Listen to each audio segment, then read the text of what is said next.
in the heart of an ancient town where cobblestones remembered every footstep and time moved like fog, there stood an old bell tower.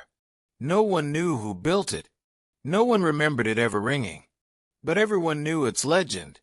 When the bell rings, someone's time has come, echoes and wailing, from the loss of a loved one.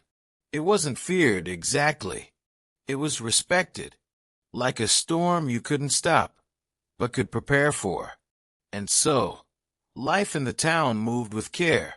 People married, loved, laughed. They tended gardens, raised children, and sang beneath moonlight. But always they listened, just in case the bell would one day toll for them. Old Marin was the tower's keeper, or rather, its watcher.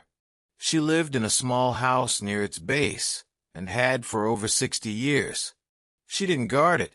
She didn't pray to it. She simply kept it company. Marin had heard the bell ring 42 times in her life, never touched by hand, never swayed by wind. Always it rang once, deep and final, and always, within the day, someone passed. Some said it was magic. Others said it was coincidence dressed in mystery. But Marin knew better. It was just truth, dressed in metal. One crisp autumn morning, Marin climbed the tower's narrow steps to dust the chamber. She'd never looked inside the bell, never touched it. That wasn't her place. But today she felt drawn. She reached the top, the air thin and still. The bell stood before her, massive, silent, solemn. And as she stepped closer, a faint hum trembled in the stone. She paused. Then, without wind, without warning, bang! Her heart didn't race. Her knees didn't buckle. She only nodded. "Ah," she whispered. "So it's my turn." She sat by the open window, watching the town she'd always loved. She didn't cry. She didn't call for anyone.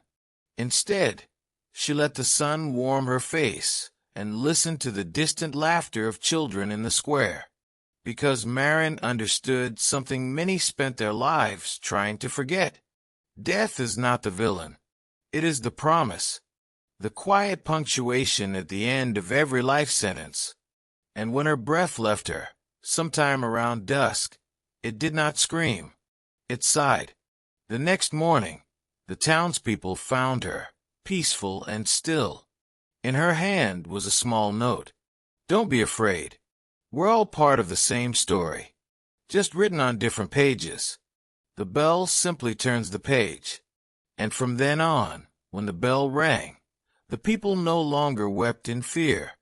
They wept in reverence, for the end could not be changed, only embraced, because death is not a curse.